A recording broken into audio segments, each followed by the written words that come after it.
Whenever the child says it wrong, then you should make sure that they are saying it correctly, you know? So you give them a no, you have them say it again, you know? And whenever they make a mistake, I might have them say it 5 or 10 times correctly before we're done, you know? So that the child really learns that distinction.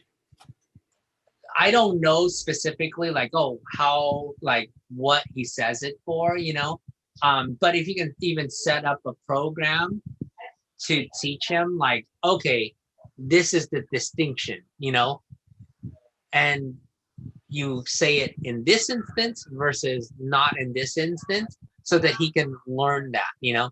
Now, I don't know his level of language, why, oh, you can just, like I said, work through consequences, learn through everyday interactions. Like, oh, when you do it wrong here, we're going to make you practice it the right way repeatedly.